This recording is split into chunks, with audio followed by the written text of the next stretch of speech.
Halo Sobat Investor, jumpa lagi di channel Investor Jelata. Kali ini saya akan menginfokan ya beberapa emiten yang akan bagikan dividen dengan tanggal cum date-nya di tanggal 18 sampai dengan 19 April ya. Dan banyak yang jumbo ya di tanggal ini ya. Nah, emitennya apa saja silahkan ditonton ya sampai akhir. Sebelum saya mulai, saya ingin menginfokan juga ya beberapa video ya yang membahas tentang laporan keuangan emiten-emiten yang rutin ya membagikan dividen ya. Jadi kita bahas laporan keuangan akhir tahun 2023 nya sekaligus prediksi dividennya ya. Jadi beberapa saham ini belum mengumumkan ya pembagian dividen. Nah, sebelum pengumuman ada baiknya kita analisa gitu kan, biar beli sahamnya itu jauh-jauh hari ya sebelum pengumuman dividen, karena biasanya setelah pengumuman kalau dividen besar ya pasti harganya juga akan naik gitu ya. Nah, jika teman-teman berminat untuk menonton video-video ini, silahkan nanti linknya cari di kolom deskripsi atau langsung saja search ya di channel Investor Jelata. Untuk yang ABMM ya akan saya taruh di pojok kanan atas ya linknya.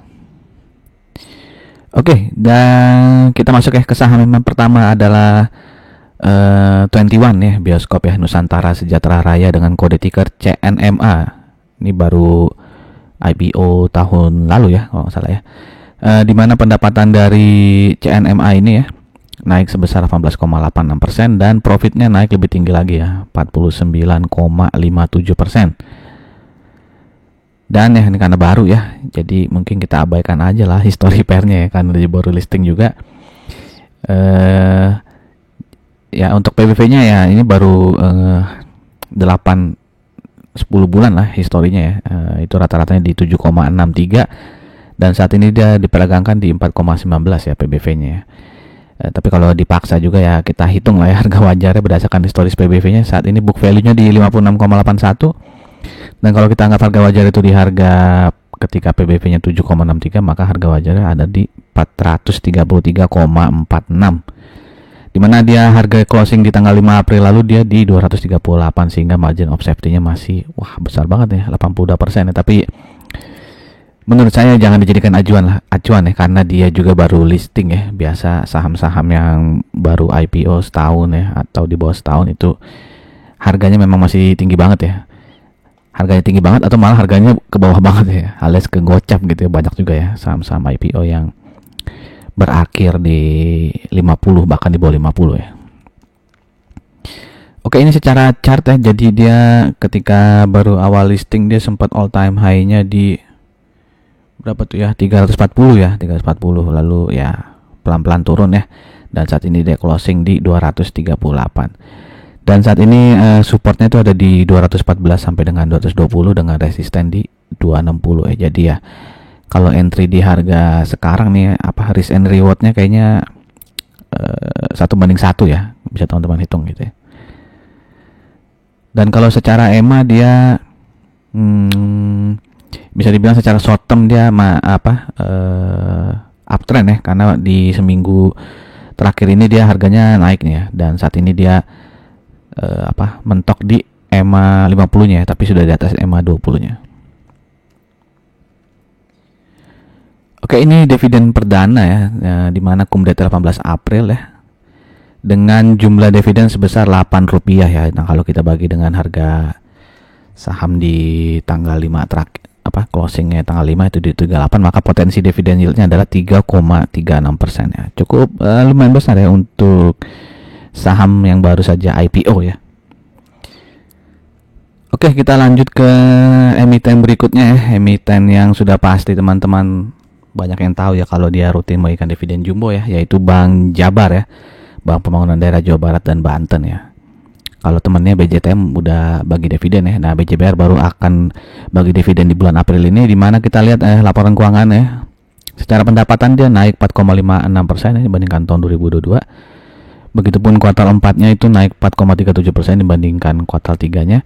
Tapi untuk profitnya ceritanya terbalik ya. Dia profitnya turun ya, 22,83% ya sepanjang tahun 2023. Begitupun kuartal 4-nya itu turun ya, 33,4% dibandingkan kuartal 3-nya ya. Jadi dia margin profitnya nih lagi turun nih kayaknya si BJBR ya, karena mungkin suku bunga masih belum diturunkan oleh BI ya. Jadi dia profit marginnya kayaknya tertekan nih si BJBR. Oke, kita lihat historis pair dari BJBR 5 tahun terakhir dia di ketutupan ya 7, juga sini ya. Jadi dia sudah dekat harga pair historis 5 tahun terakhirnya ya. Saat ini dia pairnya di 7,19 ya. Ini kayaknya 7,4 lah ya gitu ya. Oke, sedangkan untuk PBV-nya ya rata-rata 5 tahun terakhir ada di 1,07 dan saat ini dia diperdagangkan di 0,82 ya.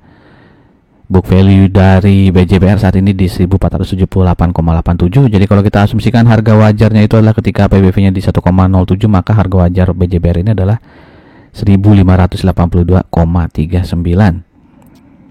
Dan harga saham ya di 5 April itu di 1215 sehingga margin of safety-nya masih cukup besar ya 30,2% ya. Alias harga saat ini masih bisa dianggap murah sebesar 30%.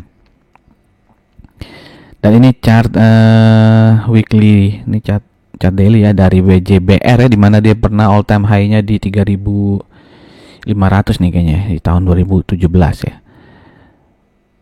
Dan saat ini chartnya seperti ini, ada beberapa gap ya yang belum ketutup ya. Biasanya gap-gap ini terjadi ketika dia bagi dividen ya. Misalnya di sini gap paling tinggi ya setelah dia bagi dividen nih di 1595, lalu ini juga setelah bagi dividen ya di 1485, dan terakhir juga tahun lalu dia bagi dividen ya, ada gap yang belum ketutup nih di 1370.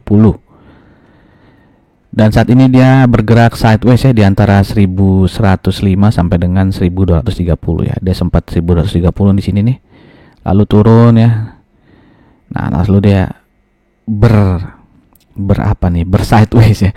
Bersideways lah di sini ya. Sempat nyentuh lagi 1230 tapi turun lagi dan sempat melewati 1230 nih ya, tapi akhirnya closing di bawah 1230. Jadi ini cukup kuat nih resisten 1230 ya. Karena sudah 3 kali nih ya, 1, 2, 3 ya, belum berhasil closing di atas 1230. Nah, apakah dengan pembagian dividen ini akan ya memboosting ya BJBR sehingga dia bisa tutup di 1230, atau malah setelah bagi dividen dia turun lagi ya. Nah, supportnya itu di 1155, 1160 ya. Kalau ini jebol ya berarti support yang di bawahnya ini 1105. Oke.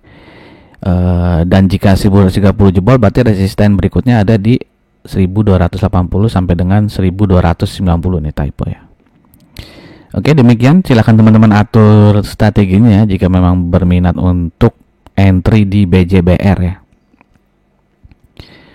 Dan ini secara EMA dia secara short term maupun long term dia bisa dibilang sedang uptrend ya, karena sudah berada di atas EMA 200-nya. Tapi kalau kita lihat ya BJTM kan habis bagi dividen dia turun ya, bikin gap ya, dan belum ketutup juga tuh gapnya. Jadi ya bersiap-siap saja hal yang sama akan terjadi di BJBR.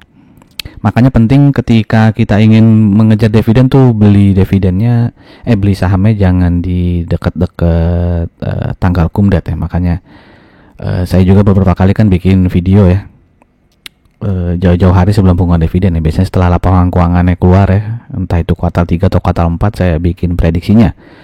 Dan jika teman-teman tertarik dengan dividen investing ya, silakan subscribe di channel ini ya, karena teman-teman bisa mendapatkan info jauh-jauh hari ya sebelum ada pengumuman dividen gitu ya. Oke, ini adalah histori dividen BJBR ya. Ya, biasanya dia bagi dividen dia sekitar 50%-an ya, pernah juga 70% nih. Dan ini saya bikin prediksi dividen BJBR di tanggal 5 Maret ya. Jadi waktu itu baru saja rilis laporan keuangan akhir tahunnya ya. Nah, saat itu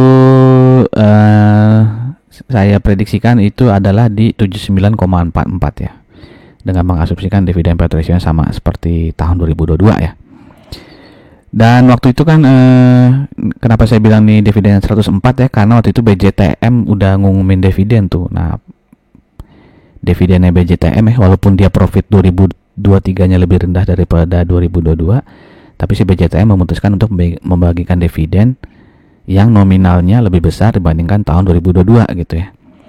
Mungkin ya karena Pemprovnya minta dividen untuk lebih besar daripada tahun 2022 gitu kan, makanya walaupun profitnya turun jadi dividen payout ratio-nya ditinggiin tuh, sehingga nominal rupiah dividennya lebih besar gitu. Nah, Itu saya asumsikan juga siapa tahu BJBR juga akan mengikuti BJTM ya, walaupun profitnya turun tapi dividennya tidak akan turun gitu ya. Nah tahun lalu kan dividennya 104,55 ya.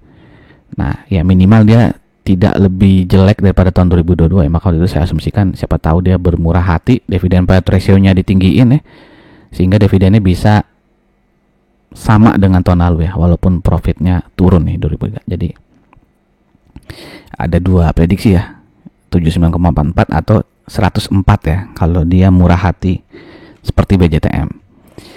Nah pada kenyataannya dia ini ya akan membagikan dividen sebesar 95,05 gitu ya. Nah jadi dia turun ya, beda dengan BJTM ya. Tahun lalu kan BJBR apa dividennya 104, nah sekarang 95,05 ya. Tapi dia berarti dividen payout ratio-nya lebih besar ya, di atas 50% ya kalau nggak salah. Bisa teman-teman googling ya dividen payout ratio-nya berapa. Jadi intinya adalah dia akan memberikan dividen sebesar 95,05 ya. Kalau kita bagi dengan harga saham penutupan terakhir ya 1215, maka potensi dividen yield-nya adalah 7,82 ya. Cukup besar ya. Ya mirip lah dengan BJTM ya. Memang selalu mirip-mirip ini si BJTM dengan BJPR ya. Jadi ini dividen jumbo ya, karena hampir 2 kalinya bunga deposito ya. Oke, sebelum kita lanjut ke emiten-emiten berikutnya ya, saya ingin mengajak teman-teman yang mungkin saja baru mampir di channel ini untuk mensubscribe channel ini, dan jangan lupa untuk klik loncengnya ya, agar tidak ketinggalan notification ya dari YouTube. Dan jika dirasakan video-video di channel ini bermanfaat, saya minta tolong untuk like, comment, and share-nya. Terima kasih. Oke, kita lanjut ya ke emiten berikutnya nih, si Roti ya, Nippon Indosari Corpindo ya, dimana kalau kita lihat ya di tahun 2023 ini dia secara revenue turun 2,91% dan secara profit juga turun ya 22% ya. Jadi setelah 2 tahun setelah pandemi dia bisa bangkit ya, profitnya naik 31%, profitnya kemudian naik lagi 52%. Nah di tahun ini dia turun ya. Walaupun sih profitnya masih lebih tinggi daripada tahun 2021 ya, sebesar 333,29 miliar. Nah secara kuartal juga bisa kita lihat ya di sini ya, kuartal 4 ini profitnya turun ya di 38% dibandingkan kuartal 4 tahun 2022. Dan kalau kita lihat di kali kuartal 3 juga dia turun ya. Kuartal 3 kan udah 111 miliar, tapi di kuartal 4 dia turun nih 103 miliar saja. Jadi secara kuartal per kuartal juga dia turun ya. Oke, sekarang kita lihat per historis dari Roti ya. Dia 5 tahun terakhir pernya rata-rata cukup tinggi sih, 28,7 ya, dan saat ini dia diperdagangkan di 22,46. Jadi bisa dibilang dia saat ini under value ya kalau kita bandingkan dengan historis per 5 tahun terakhir. Nah bagaimana dengan PBV? Nah kalau PBV dia sedikit over value ya, karena PBV-nya rata-rata 5 tahun terakhir 2,94 dan saat ini dia diperdagangkan di 3,13 ya. Book value saat ini adalah 386,97. Jadi kalau kita asumsikan harga wajar itu di PBV 2,94, maka harga wajar dari Roti itu di 1137 ya.